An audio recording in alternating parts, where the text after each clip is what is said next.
বহুদিন আগের কথা, কত বছর আমরা জানি না। একজন প্রতাপশালী বাদশা ছিল, এখনকার বিশ্ব নেতাদের মতোই পরাশক্তি, ওই যে আসহাবুল কাহাফের মতো, বা ওই নমরুদের মতো, বা ওই যে ফেরাউন তার মতো একজন প্রতাপশালী বাদশা ছিল। তার অধীনে একজন বড় জাদুকর ছিল। কি ছিল? আচ্ছা, মজা আছে, ভালো করে বোঝেন। একটা বড় জাদুকর ছিল। এখনো কিন্তু বহু কান্ট্রি এই জাদুবিদ্যার চর্চা করে, আপনারা জানেন না।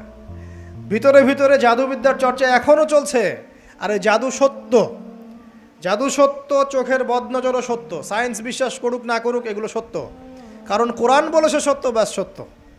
জিন সত্য নাকি মিথ্যা? ফেরেশতা সত্য না মিথ্যা? কবরের আযাব সত্য না মিথ্যা? এগুলো তো চোখে দেখা যায় না, বিশ্বাস করলেন কিভাবে? এই চোখে দেখা যায় না বিশ্বাস করেছেন বলেই তো আপনি মৌলবাদী। চোখে দেখা যায় না, অহেতুক বিশ্বাস করছেন, অতএব আপনি একজন মৌলবাদী মানুষ।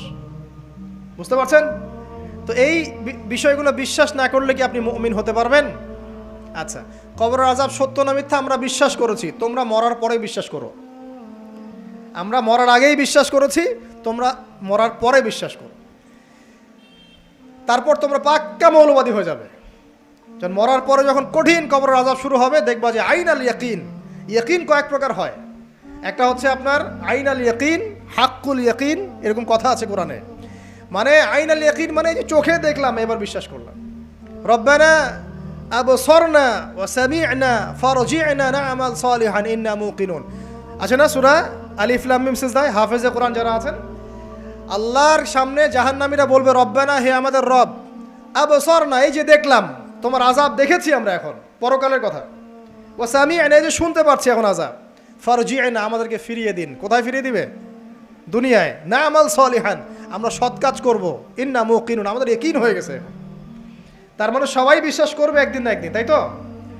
এই ঈসা ইবনে মারইয়ামকে যে মানুষ বলছে ক্রুসিফাইড, তাকে ক্রুসিফাইড করা হয়েছে, তিনি মারা গেছেন, নাউজুবিল্লাহ, বলা হচ্ছে না? আচ্ছা, ঈসা ইবনে মারইয়াম যখন নেমে আসবেন সবাই বিশ্বাস করবে না? সূরা মাইদায় এই জন্যই বলা হচ্ছে যে ঈসা ইবনে মারইয়ামকে যখন পাঠানো হবে, একজন আহলে কিতাব বাকি থাকবে না যে তার প্রতি ঈমান নিয়ে আনবে না।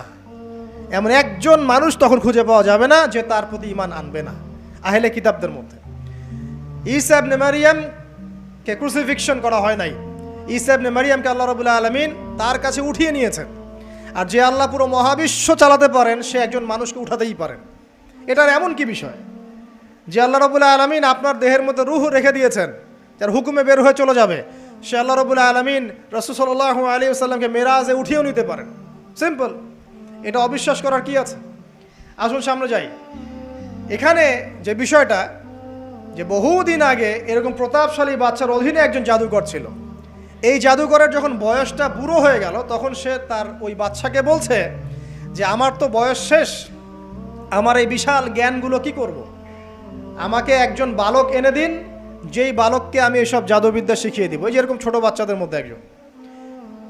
তো এরকম একটা ফুটফুটে সুন্দর বাচ্চাকে খুঁজে বের করা হলো, যে বাচ্চাটা বিচক্ষণ। একে নিয়ে আসা হলো জাদুকরের কাছে। এবার জাদুকর তাকে জ্ঞান শিখায়, জাদু শিখায়। জাদু শিখাতে শিখাতে শিখাতে শিখাতে সে একটু পরিণত হচ্ছে, মানে কৈশোরে পদার্পণ করলো। এখন সে যখন জাদু শিখতে আসে, আসার পথে রাস্তায় দেখে একজন পাদ্রী আছে। পাদ্রী মানে কি? পাদ্রী মানে দরবেশ, মানে যে আল্লাহ বিশ্বাস করে, হয়তো আগেকার আসমানি কিতাবে সে বিশ্বাস করত। এমন একজন পাদ্রীর সন্ধান সে পায়। সে ওই পাদ্রীর কাছে গিয়ে বসে।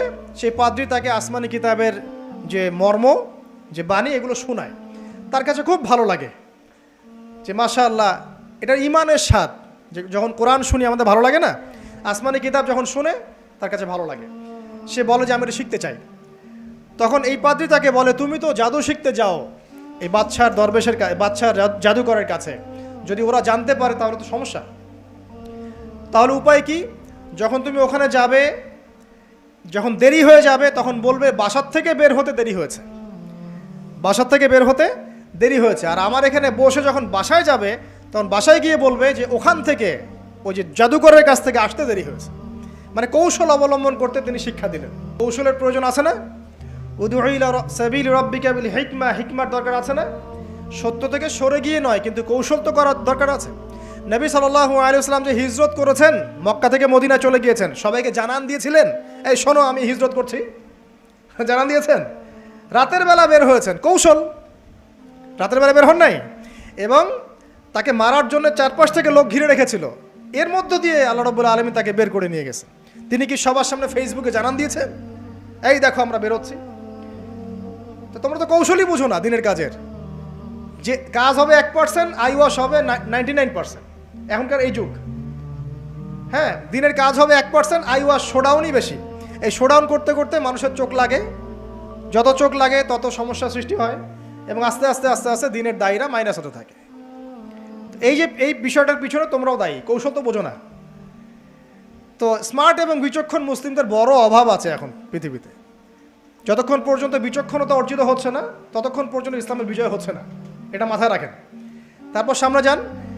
এবার এই বাচ্চা খুব সুন্দর করে ব্যালেন্স করলো, একবার এখানে যায়, একবার ওখানে যায়। এই করতে করতে ওই যে জাদুকরের ইন্তেকাল হয়ে গেল, মারা গেল জাদুকর।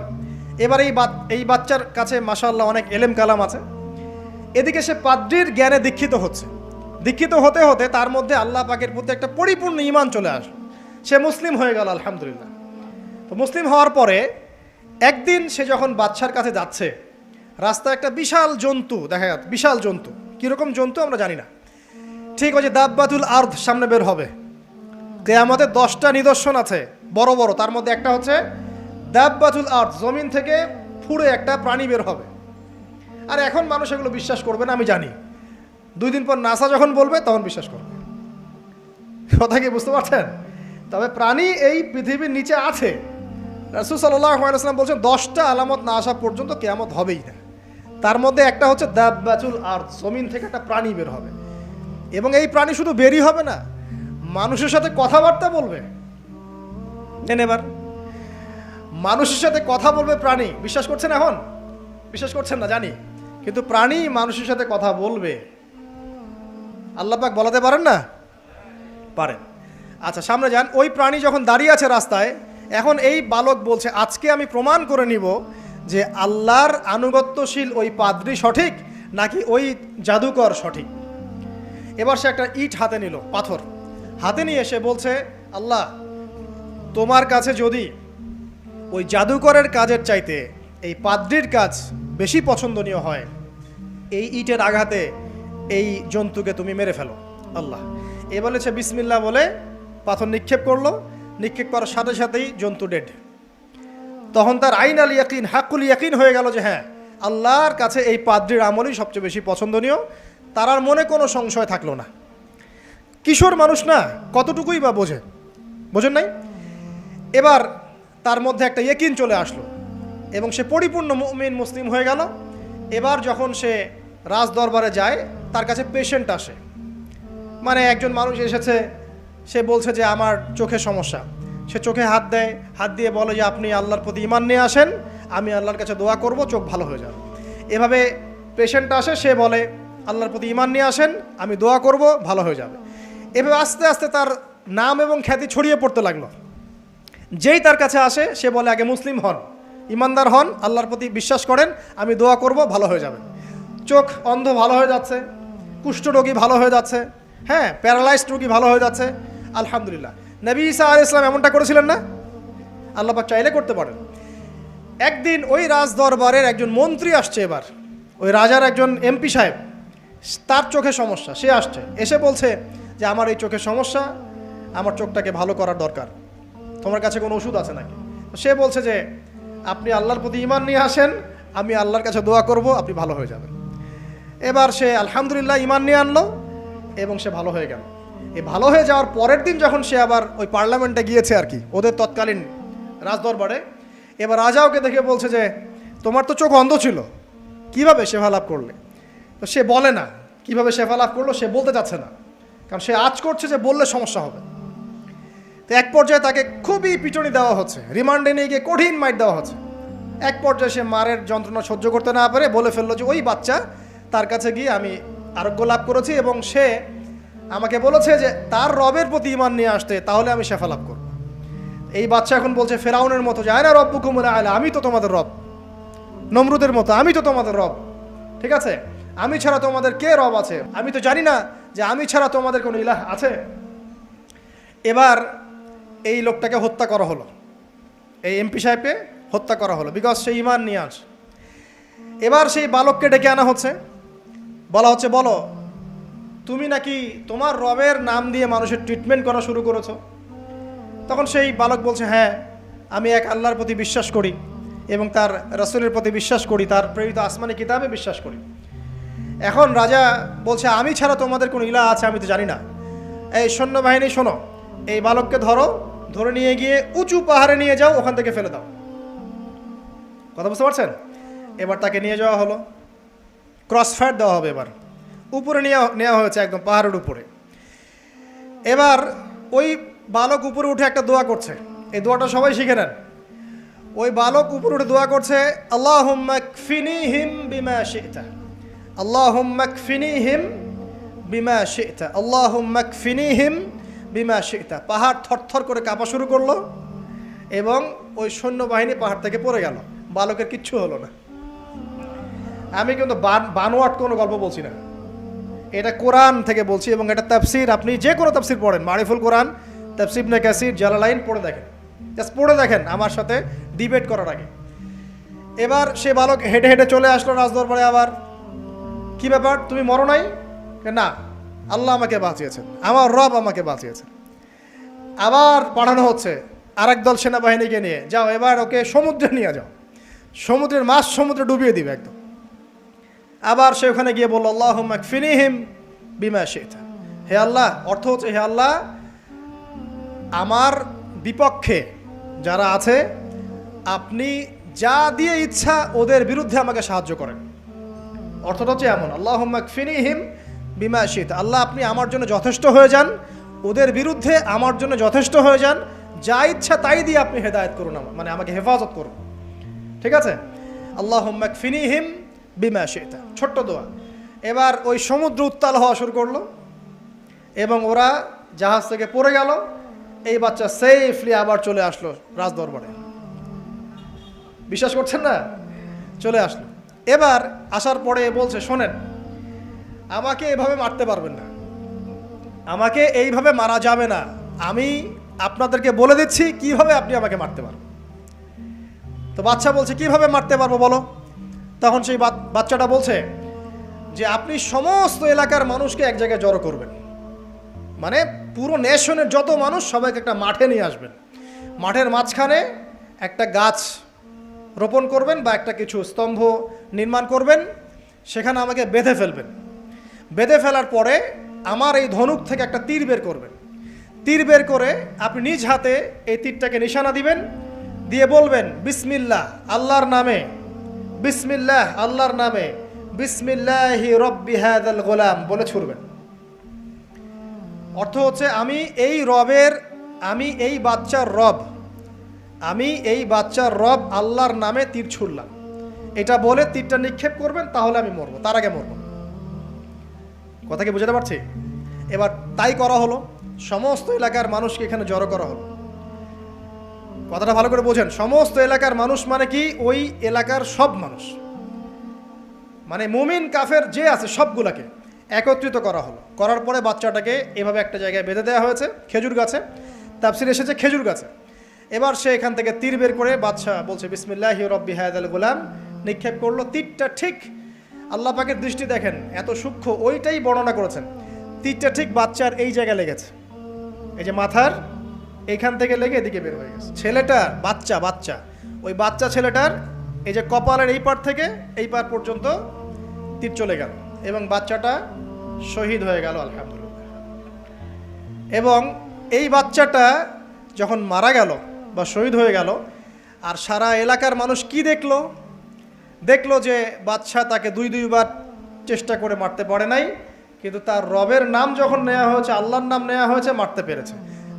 দেন পুরো এলাকার সমস্ত মানুষ মুসলিম হয়ে গেল আলহামদুলিল্লাহ। একজন বাচ্চার জীবনের বিনিময়ে সমস্ত এলাকার মানুষ ইসলামের হেদায়েত পেয়ে গেল আলহামদুলিল্লাহ।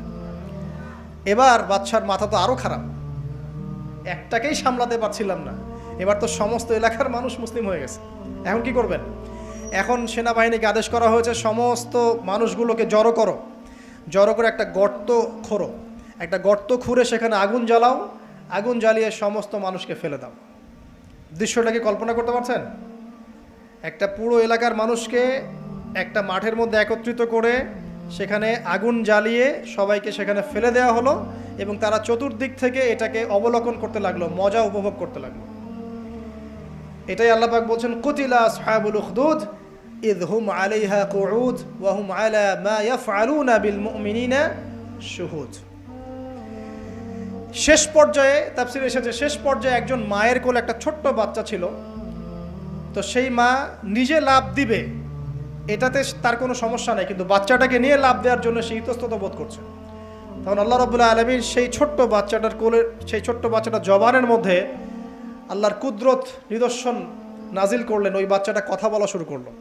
সেই বাচ্চাটা বলল, ইয়া উম্মা, হে আমার মা, লা তাখাফি, তুমি ভয় করো না, ফাইন্নাকি আলাল হক, কারণ আপনি সত্যের উপর আছেন, লাফ দিন। যারাই সে অগ্নিকুণ্ডে সেদিন লাফ দিয়েছে তারাই জান্নাতের স্বাদ পেয়েছে, আলহামদুলিল্লাহ। এই হলো আসহাবুল উখদুদের ঘটনা, যেটা আল্লাহ রাব্বুল আলামিন সূরা বুরুজের মধ্যে বলেছেন। এখানে একটাই শিক্ষণীয় বিষয়, ঈমান এর শক্তি। একজন ছোট্ট বালকের মধ্য দিয়ে কিভাবে আল্লাহ রাব্বুল আলামিন পুরো নেশনকে হেদায়েত করতে পারেন, এবং আল্লাহ রাব্বুল আলামিন সমস্ত পরিকল্পনার উপরে মহা পরিকল্পনাকারী, এবং আল্লাহ সুবহানাহু ওয়া তাআলা তাদেরকে চিরস্মরণীয় করে রেখেছেন কোরআনের পাতায়। কিয়ামত পর্যন্ত মানুষ এই ঘটনা পড়বে, তাদের থেকে শিক্ষা গ্রহণ করবে না? তো আল্লাহ রাব্বুল আলামিন সবচেয়ে বেশি স্মার্ট না আমরা সবচেয়ে বেশি স্মার্ট? এরপরে আল্লাহ রাব্বুল আলামিন বলছেন যে তারা ঈমান আনা ছাড়া অন্য কোনো অপরাধ করে নাই। এই মুমিন যারা ছিল আগুনে লাফ দিয়েছে, এদের কি কোনো অপরাধ ছিল? এদের কোনো অপরাধ ছিল? কি অপরাধ ছিল? তারা শুধুমাত্র কি ছিল? মুমিন ছিল। ঈমান আনার ফলে তাদের এই পরিণতি হয়েছে। তাদেরকে অগ্নিকুণ্ডে লাফ দিতে তারা বাধ্য হয়েছে। যারা দিয়েছে তারা কি জান্নাতি না জাহান্নামী? জান্নাতি। ওই যে বালক যে একা দৃষ্টান্ত স্থাপন করে গেল এবং পুরো নেশনকে হেদায়েত দিয়ে গেল, এই বালক সফল না ব্যর্থ? আল্লাহ রাব্বুল আলামিন যদি চান তাহলে এরকম একজন দুইজন মানুষকে দিয়েও পুরো নেশনকে হেদায়েত করাতে পারেন। এবং যেটা হয়ে গেছে আগে সেটা এই যুগেও সম্ভব না? শুধু সম্ভবই না, বরং আপনাদের চোখের সামনে এটা হয়েছেও, কিন্তু আপনারা সেটা বুঝতে পারেন নাই। আপনাদের চোখের সামনে যুগের পর যুগ এমন ঘটনা ঘটেছেও, কিন্তু আপনারা হয়তো বুঝতে পারেন নাই, ধরতে পারেন নাই। আল্লাহ রাব্বুল আলামিন এমন মানুষদেরকে দিয়ে পুরো নেশনকে হেদায়েত করেন। কিছু মানুষকে আল্লাহ পাক পরীক্ষায় ফেলেন, তাদের মধ্য দিয়ে আল্লাহ পুরো নেশনকে হেদায়েত করতে পারেন, আলহামদুলিল্লাহ। আসহাবুল উখদুদের এই বাচ্চার মধ্যে আমাদের সবার জন্য নিদর্শন আছে। আল্লাহ পাক আমাদের সবাইকে প্রকৃত ঈমানদার হওয়ার তৌফিক দান করুন, বেশি বেশি আমল সালেহ করার তৌফিক দান করুন, ঈমানের উপর দৃঢ় থাকার তৌফিক এনায়েত করুন, এবং দৃষ্টান্ত স্থাপন করার তৌফিক দান করুন, এবং যে কোনো রকম দৃশ্য অদৃশ্যের বিপদ আপদ বালা মুসিবতের বিপক্ষে আল্লাহ পাকই যেন যথেষ্ট হয়ে যান, আমিন।